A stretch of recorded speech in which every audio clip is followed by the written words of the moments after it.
আসসালামু আলাইকুম ভিউয়ার্স, আজকের এই ভিডিওতে আমরা দেখব যে আসলে জাভা স্ক্রিপ্টের যেই স্ক্রিপ্ট ট্যাগটা, সেই স্ক্রিপ্ট ট্যাগটা আসলে কোথায় ইউজ করতে হয়, হেড ট্যাগের মধ্যে নাকি বডি ট্যাগের মধ্যে। তো অনেকে এটা হেড ট্যাগের মধ্যে ইউজ করেন, অনেকে এটা বডি ট্যাগের মধ্যে ইউজ করে। তো আসলে প্রপার ওয়েটা কোনটা, আসলে কোথায় ইউজ করলে কি হয় বা কোথায় ইউজ না করলে আসলে কি হবে না, সেই বিষয়টা মূলত আসলে আজকে আলোচনা করব। তো প্রথমে আমি করব কি, একটা H1 ট্যাগ নিচ্ছি এবং এইখানে হচ্ছে আমি আমার নাম লিখছি। ওকে, এখন আমরা যদি এইখানে একটা স্ক্রিপ্ট ট্যাগ এইখানে লিখি, ওকে, এখন আমি যদি এখানে বলি সেটা হচ্ছে অ্যালার্ট ফাংশন ইউজ করি এবং এইখানে আমি লিখে দিলাম হচ্ছে হাই।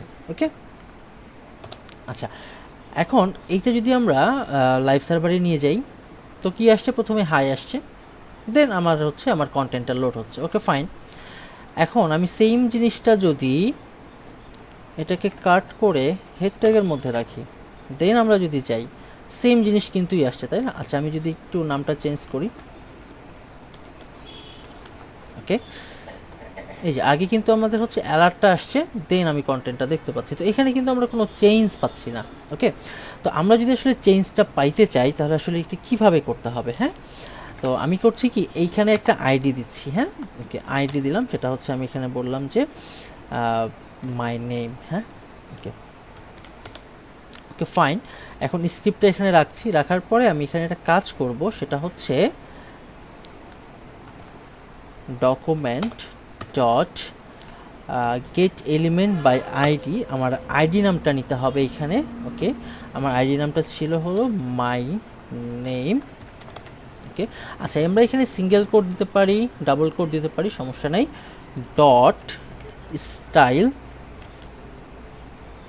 ডট কালার, এখানে আমরা চাচ্ছি যে কালারটা হবে রেড। ওকে, দেন আমরা যদি একটু যাই, আচ্ছা আচ্ছা, আমি একটা কাজ করি, সেটা হলো এই ফাইলটাকে আমি আবার রান করাই, হ্যাঁ, তাহলে আসলে জিনিসটা খুব ক্লিয়ার বুঝতে পারবো আমরা। ওকে ওকে, তাহলে কি হচ্ছে, আমরা হচ্ছে আমাদের যেই নামটা, সেই নামটা তো আমরা পাচ্ছি, পাশাপাশি হচ্ছে আমরা এই যে আমরা আইডির মাধ্যমে যে রংটা চেঞ্জ করলাম সেটাও কিন্তু আমরা পাচ্ছি। এখন আমি এই স্ক্রিপ্ট ট্যাগটা বডি ট্যাগ থেকে কাট করে আমরা এটাকে হেড ট্যাগের মধ্যে রাখবো। দেন আমরা যদি যাই, দেখেন এখন কিন্তু আমার কোনো কালার চেঞ্জ হয় নাই। বিষয়টা লক্ষ্য করেছেন? যখন আমি এই স্ক্রিপ্ট ট্যাগটাকে ক্লোজিং বডিতে বা বডি ট্যাগের মধ্যে আমরা রাখছি, তখন আমাদের কন্টেন্টের কালারটা চেঞ্জ হচ্ছে। বাট আমরা যখন এটাকে কাট করে যখন হেড ট্যাগের মধ্যে রাখছি, তখন কিন্তু এটা কালারটা চেঞ্জ হচ্ছে না। এইটার রিজনটা হচ্ছে, আমরা যদি স্ক্রিপ্ট ট্যাগটা হেড ট্যাগের মধ্যে রাখি, এর মানে হলো আগে স্ক্রিপ্ট লোড হবে, তারপরে কন্টেন্ট লোড হবে। ওকে, তো এখানে কি হচ্ছে, আগে স্ক্রিপ্টটা লোড হয়ে যাচ্ছে, যখন স্ক্রিপ্টটা লোড হচ্ছে তখন কিন্তু আসলে মাই নেম যে আইডিটা, সেই আইডিটা কিন্তু সে আসলে ফাইন্ড আউট করতে পারছে না। এই জন্য এইখানে যে আমাদের H1 যে কন্টেন্টটা আছে, সেই কন্টেন্টটাকে সে রিসিভ করতে পারছে না এবং এটার কোনো স্টাইলও চেঞ্জ করতে পারছে না। বাট আমরা যখন এই স্ক্রিপ্টটাকে কন্টেন্টের নিচে বসাচ্ছি বা বডি ট্যাগের মধ্যে বসাচ্ছি, তখন যে কাজটা হচ্ছে, আমার কন্টেন্টের কালারটা চেঞ্জ হচ্ছে। তার মানে আগে কন্টেন্ট লোড হচ্ছে, তারপরে স্ক্রিপ্টটা লোড হচ্ছে। ওকে, আবার এই জিনিসটা যদি আমরা এরকম করে করতাম যে দেখা যাচ্ছে যে এই যে H1 এটাকে কাট করে যদি আমরা আবার স্ক্রিপ্টের নিচে রাখতাম, এখন কিন্তু হবে না। ওকে, তো এই জন্যই আমরা যেটা করি সেটা হচ্ছে কি, বা যেটা স্ট্যান্ডার্ড ওয়ে, সেটা হচ্ছে যে আমরা স্ক্রিপ্ট ট্যাগটাকে রাখি একেবারে ক্লোজিং বডির উপরে, যেন এই স্ক্রিপ্টের নিচে আর কোনো উইদাউট স্ক্রিপ্ট ছাড়া যেন কোনো ট্যাগ না থাকে। ঠিক আছে?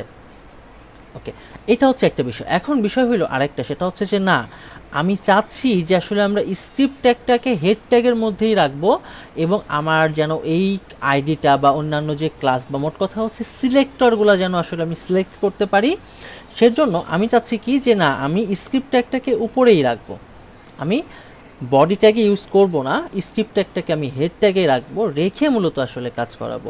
হ্যাঁ, সেটাও সম্ভব, এখন কিন্তু পায় নাই। তো এটার জন্য যে কাজটা করতে হয় আমাদেরকে, সেটা হচ্ছে একটা ফাংশন ইউজ করতে হয়, তার নাম হচ্ছে উইন্ডো ডট অনলোড। ওকে, এখানে একটা ফাংশন আমরা দিব, ওকে, ওয়ান পেয়ার কার্লি ব্রেস। এখন যদি আমি এটা রাখি, দেন আমি যদি এখানে যাই, এখন দেখেন কালারটা কিন্তু চেঞ্জ হয়েছে। ওকে, আমরা যদি এখানে কিছু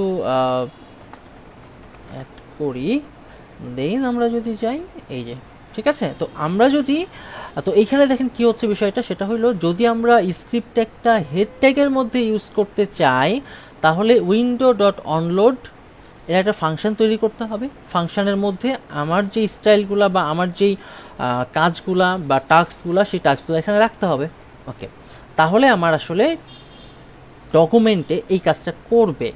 আর যদি আমি এখানে চাচ্ছি না, হেড ট্যাগের মধ্যে চাচ্ছি না, আমি চাচ্ছি কি যে এইটা শুধুমাত্র আমার ক্লোজিং বডির উপরে থাকবে, তাহলে শুধুমাত্র এইটুকু টাস্ক বা কোড বা আমরা যে কাজগুলো করছি সেটা যদি এখানে রাখি, তাহলেই এনাফ, আর কিছু প্রয়োজন হবে না। ওকে, তো এই ছিল মূলত আজকের ভিডিও। তো নেক্সট ভিডিওতে অন্য কোনো টপিক নিয়ে আলোচনা করব।